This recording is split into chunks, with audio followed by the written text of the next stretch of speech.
বিশ্ববিদ্যালয়ের দাবিতে তিতুমির কলেজের স্টুডেন্টরা যা করছেন তা বহু আগে সীমা ছাড়িয়েছে এবং ক্রমাগত তারা অনেক বেশি বাড়াবাড়ি করে যাচ্ছেন। এটা নিয়ে কথা বলতে চাই।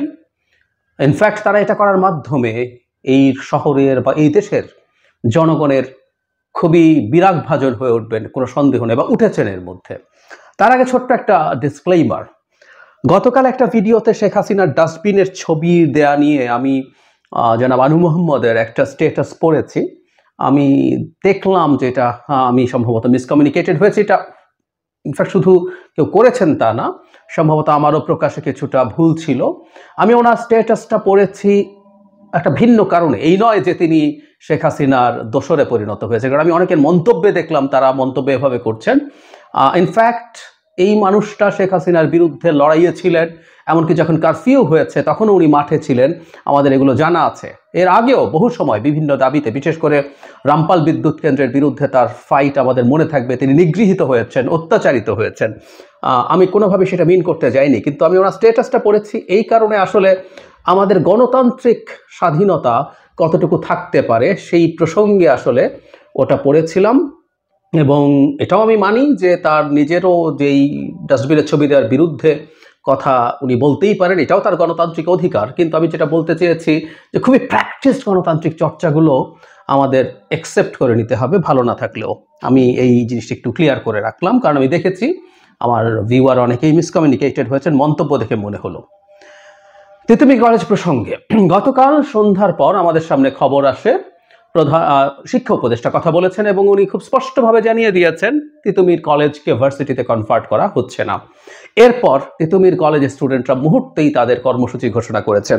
আমরা একটু শিক্ষা উপদেষ্টার কথা শুনি, তারপর তারা যা বলেছেন এবং তারা সোফার যা করছেন, একটা সমাজের সচেতন অংশ ছাত্র হিসেবে তাদের আচরণ যে কি ভয়ঙ্কর, সেই জিনিসটা আমাদের সামনে হয়তো চলে আসবে। শিক্ষা উপদেষ্টা তাকে নিয়ে বলেছেন যে সময় বেঁধে দিয়ে দাবির মুখে কোনো সিদ্ধান্ত মেনে নেবেন না। সাংবাদিকদের সাথে কথা প্রসঙ্গে ওয়াহিদুদ্দিন মাহমুদ বলেন, এ বিষয়ে শিক্ষা মন্ত্রণালয়ের বিবৃতি আছে, সেখানে পরিষ্কারভাবে বলেছি ঢাকা বিশ্ববিদ্যালয়ের 7 কলেজকে, ঢাকা বিশ্ববিদ্যালয় 7 কলেজকে চায় না, 7 কলেজও ঢাকা বিশ্ববিদ্যালয়কে চায় না, এটা যুক্তিসঙ্গত। এ কারণে 7 কলেজকে নিয়ে একটি পৃথক বিশ্ববিদ্যালয়ের আদলে তৈরি করার জন্য বিশেষ কমিটি হয়েছে বিশ্ববিদ্যালয় মঞ্জুরি কমিশনের চেয়ারম্যানের অধীনে। এই 7 কলেজের মধ্যে তিতুমির কলেজও আছে। তাদের ব্যাপারেও বিবেচনা করা হচ্ছে। এসব কলেজের ছাত্রছাত্রীদের বিড়ম্বনা অসুবিধা নিয়ে আলোচনা হচ্ছে। শিক্ষা উপদেষ্টা আরও বলেন, দেশের অনেক ঐতিহ্যবাহী বিশ্ববিদ্যালয় কলেজ আছে, যেমন Rajshahi college, BM college, Ananda Mohan college, MC college. প্রতিটি তো বিশ্ববিদ্যালয় বানানো হয়নি। তিতুমির কলেজের ছাত্রছাত্রীদের উদ্দেশ্যে ওয়াহিদুদ্দিন মাহমুদ বলেন, তিতুমির বিশ্ববিদ্যালয়ে দাবি করা ছাত্রদের আন্দোলন করা ভালো, কিন্তু এক সময় না এক সময় তো পরীক্ষা দিতেই হবে। লেখাপড়া না করলে তো ভবিষ্যতে কিছু করতে পারবে না। তিতুমির কলেজের শিক্ষার্থীরা ক্লাস করতে চায়, অনেকে আমাকে লিখেছে। জনদুর্ভোগ না হয়, যদি কর্মসূচি দিতে হয় এমন কর্মসূচি দেওয়া উচিত। তিনি বলেন, আমরা মনে করছি সময়সীমা বেঁধে দিয়ে বিশ্ববিদ্যালয় ঘোষণার দাবি যৌক্তিক নয়। সময় বেঁধে দেওয়ার দাবির মুখে এমন কোনো সিদ্ধান্ত নেব না। এমন সিদ্ধান্ত নেওয়া হলে শুধু আমাদের সময় নয়, বহুদিন ধরে তা অযৌক্তিক সিদ্ধান্ত হিসাবে বোঝা হয়ে থাকবে। অন্তর্বর্তী সরকার সব দাবি দেওয়া মানার জন্য আসেনি। তিনি আরও বলেন, আমরা একটি সুশাসিত গণতান্ত্রিক ব্যবস্থায় উত্তরণের জন্য সময় যখন পাওয়া গেছে কিছু ছোট সংস্কার করা যেতে পারে। এখানে একটা খুব ইন্টারেস্টিং ব্যাপার আছে, সরকারের মধ্যেও আবার কোনো সরকার কিভাবে কাজ করছে সেটা। শিক্ষা মন্ত্রণালয়ের বিবৃতিতে তিতুমির কলেজ সম্পর্কে বিশেষ বিবেচনা করা হচ্ছে বলে উল্লেখ করা হয়েছে। তখন শিক্ষা উপদেষ্টা বলেন, আমি কোনো বিশেষ বিবেচনা করিনি, আমার লেখায় ছিল না। আমি যা লিখেছি সচিব আরও কিছু সম্পাদনা করেছেন, তারা করতে পারেন, বোধহয় ডিপ্লোম্যাসি, আমি জানি না। মানে উপদেষ্টা বলছেন আর একজন সচিব সেখানে আবার কাটাকুটি করে লিখছেন। উপদেষ্টা স্পষ্টভাবে জানিয়ে ভালো করেছেন, কারণ এই তথাকথিত সচিবরা নানা রকম সংকট তৈরি করছেন এই সরকারের মধ্যে। আমরা আরেকটা প্রমাণ পেলাম। এখানে পরিকল্পনা মন্ত্রণালয়ের টাস্কফোর্সের উদ্ধৃতি দিয়ে বলেন, যেখানে সরকারি খাতের বিশ্ববিদ্যালয়ের সংখ্যা কমানোর সুপারিশ করা হয়েছে।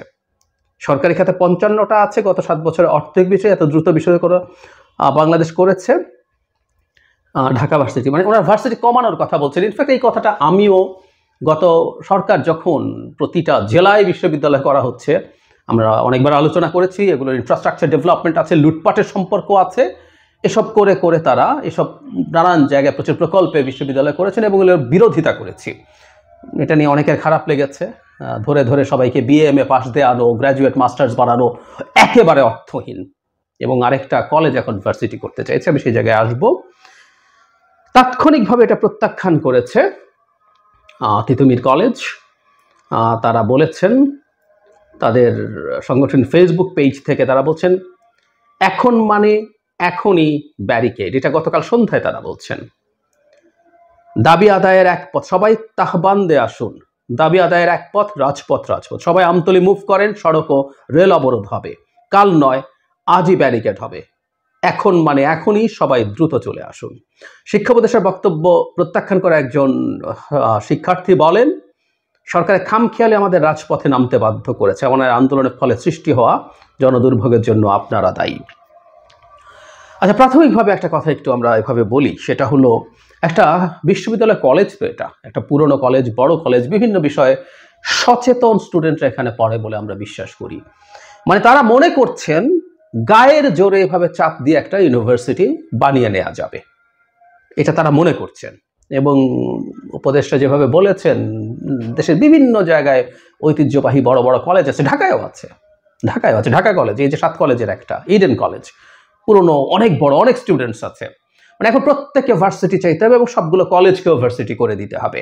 বা তারা মনে করছেন সবাইকে বাদ দিয়ে তারা যদি যথেষ্ট পরিমাণ জনদুর্ভোগ তৈরি করতে পারেন, তাহলে একটা সময় সরকার চাপের মুখে এই দাবিটা মেনে নেবে। মানে একটা দাবি কেউ করছেন, সেটা কতটুকু ন্যায্য, কতটুকু নৈতিক, এই বোধ এই সমাজে বাস করা স্টুডেন্টদের মধ্যে অনেকেরই নেই। আমরা খেয়াল করব, তারা যখন 7 কলেজ একসাথে আন্দোলন করছিলেন, ঢাকা ইউনিভার্সিটির অধীনে থাকা নিয়ে তাদের যে সংকট, সবার সমর্থন পেয়েছে। আমি নিজেও তাদের সমর্থনে কথা বলেছি একাধিকবার, অনেকে বলেছেন।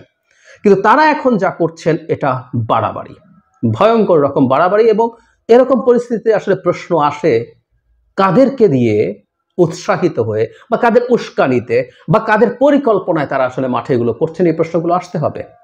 এবং আমি মনে করি আমাদের শিক্ষা উপদেষ্টা খুবই রাইটলি বলেছেন, চাপের মুখে এরকম কোনো অন্যায় দাবি আসলে মেনে নেওয়া যাবে না।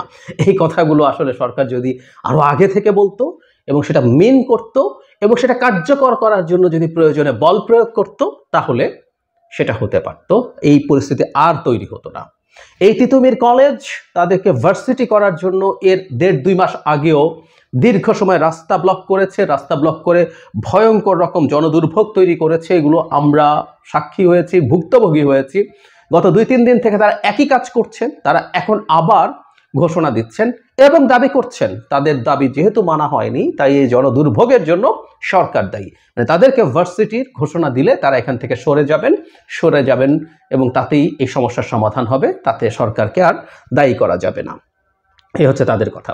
তাহলে আমাদের টেক অ্যাওয়ে এগুলো হচ্ছে, একটু আগেই যেটা বললাম, যে আমরা এমন একটা সমাজে এখন বাস করি যেখানে একটা স্টুডেন্ট যিনি ভবিষ্যতে দেশের বিভিন্ন গুরুত্বপূর্ণ জায়গায় কাজ করবেন, তার মধ্যে ন্যায্যতার বোধ নেই। তিনি এমন একটা দাবি করেন যেটা অন্যায্য এবং উনি মনে করেন বল প্রয়োগের মাধ্যমে, ঠ্যাক দেওয়ার মাধ্যমে, মানে আমি তোমার যদি আমার দাবি না মানো, আমি তাহলে সব বন্ধ করে দিয়ে আমার দাবি মানতে বাধ্য করব, এই বোধ তাদের নাই।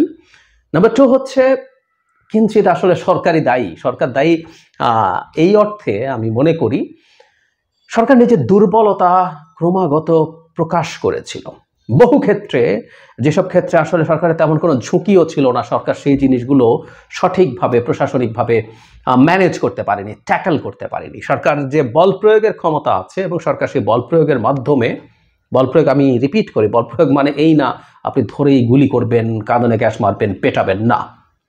বল প্রয়োগ মানে হচ্ছে, আমরা বিভিন্ন দেশের পুলিশকে দেখি, তাদের হাতে ঢাল থাকে, তারা ধাক্কা দেয়, তারা মনে হয় যে প্রথমে গিয়ে তাদেরকে নানান রকমভাবে বলে এবং চাপ তৈরি করে ছেড়ে যাওয়ার জন্য। এরকম নানান কিছুভাবেই বল প্রয়োগ করা যায়। আমাদের পুলিশকে এটা শিখতেও হবে কিভাবে আমাদের এই ধরনের পরিস্থিতি ট্যাকল করতে হবে। সো সরকার যেহেতু শুরু থেকে করে নাই, শুধু তাই না, ঘটনা ঘটে যাওয়ার পরও ব্যবস্থা নেয় নাই। আমরা তো এই সমাজে বাস করি, সবাই দেখে যে কেউ একত্র হয়ে যে কোনো কিছু করে ফেলতে পারে, যে কেউ একত্র হয়ে একটা বাউল গানের আসর বন্ধ করে দিতে পারে কয়েকজন, যে কেউ একত্র হয়ে 80টা মাজার ভেঙে ফেলতে পারে, গত 6 মাসে। মেয়েদের ফুটবল খেলা বন্ধ করে দিতে পারে, কেউ চাইলেই কোনো অভিনেত্রী কোনো দোকান শোরুম উদ্বোধন করতে সেটা বন্ধ করে দিতে পারে, একত্র হলে এইচএসসি পরীক্ষা বন্ধ করে দেওয়া যায়। এগুলো তো সবাই তারা দেখেছেন। এবং আরও বিভিন্ন জায়গায় যেটা হয়েছে, ইভেন ঘটার পরবর্তীতেও সরকার তার শক্তিমত্তা দেখাতে পারেনি। আমরা এটা মানতে প্রস্তুত যে অনেক সময় এটা হয় যে সরকার সবকিছু ঠেকাতে পারলো না। সারা পৃথিবীতেও বিভিন্ন সময় অপরাধ ঘটে যায়, কিন্তু যেটা সুশাসনের দেশগুলোতে হয় যে কোনো অপরাধের পর ব্যবস্থা গৃহীত হয়, দেখি নাই আমরা। এই দেশে সচিবরা মানে প্রশাসনের আমলারা সচিবালয়ের মধ্যে মিছিল করেছেন, তারা অডিটোরিয়াম ভাড়া করে সরকারের বিরুদ্ধে বিষোদ্গার করেছেন পদে থাকা লোকজন, এবং তাদের পুরনো কিছু মানুষজনকে আমরা কথ্য ভাষায় ফুটবল খেলায় বলতাম না, হায়ার করে এনেছেন এবং সবাই মিলে সম্মিলিতভাবে বিষোদ্গার করেছিল সরকারের বিরুদ্ধে। সরকার একটা স্টেপও তো নেয় নেই। সো এভাবে ক্রমাগত সরকারের দুর্বলতা প্রকাশিত হয়। সেজন্য একজন সচিব উপদেষ্টার বক্তব্য পাল্টে তিতুমির কলেজের জন্য বিশেষ ব্যবস্থা, এই সচিবের তো কাল চাকরি থাকা উচিত না। কারণ হচ্ছে তিনি কিসের ভিত্তিতে তিতুমির কলেজকে আলাদা ব্যবস্থা দিতে চান? কিসের ভিত্তিতে? ও রাস্তায় কেওস করছে, রাস্তা নষ্ট করছে, ধ্বংস করছে, মানুষের জীবনে সংকট তৈরি করছে, তাই? তাহলে তো আপনি একটা পথ খুলে দিচ্ছেন যে কারো উপরে। আর আজকে পুরনো কলেজ না, নতুন একটা বিশ্ববিদ্যালয় কলেজ, তারও তো অধিকার থাকতে পারে, মনে করতে পারে যে আমি এটা করতে পারি। আর অধিকার থাকুক না থাকুক, সে যদি দেখে আমি যদি যথেষ্ট পাবলিক নিউসেন্স তৈরি করতে পারি তাহলে আমার দাবি গৃহীত হয়, তো তাহলে তো সবাই করবে। সুতরাং এই যে এই সচিবের বিরুদ্ধেও কি কিছু হবে? কিছু হবে না। সুতরাং যে সরকারটা আসলে মোটিভেশনের ভিত্তিতে দেশ চালাতে চায়, আমি প্রায় সময় দেখি যে সরকারের সর্বোচ্চ পর্যায় থেকে বিভিন্ন পর্যায়ে মানুষকে মোটিভেট করার চেষ্টা করেন, সেই সরকার আটারলি ফেল করতে বাধ্য। এবং সরকার যদি মনে করে যে নিষ্ক্রিয় থেকে সব কিছু একটা সময় ডাই ডাউন হবে, নট নেসেসারিলি, বেশিরভাগ ক্ষেত্রে মেনে নিচ্ছেন এবং এটা ডাই ডাউন হয় না, এটা বাড়তে থাকে, ক্রমাগত বাড়তে থাকে এবং সমস্যার সমাধান না হয় সমস্যা আরও বিভিন্ন সেক্টরে ছড়িয়ে যাবে। আমি যা হচ্ছে তার পেছনে সরকারকেই প্রধানত দায়ী করি। আর অ্যাট দ্য সেম টাইম আমি মনে করি এবার যে স্ট্যান্স নিয়েছে সরকার, এই জিনিসটাতে তাদের স্টিক করা দরকার এবং প্রশাসনিক ব্যবস্থার সাহায্যে তাদের উচিত হবে এই দাবি থেকে, কারণ এই দাবি ছাড়া কিছু করা যাবে না। তারা অনশন করছেন, তারা এবার আবার সব ব্লক করে ঢাকা শহর অচল করে দিচ্ছেন। সুতরাং এখানে সরকারের নতি স্বীকার করা কোনোভাবেই যাবে না। আমি জানি না তারা সেটা করবেন কিনা, কিন্তু সেটা না পারলে খুব বড় বিপদের মুখে পড়তে যাচ্ছে সরকার, এটা নিশ্চিত।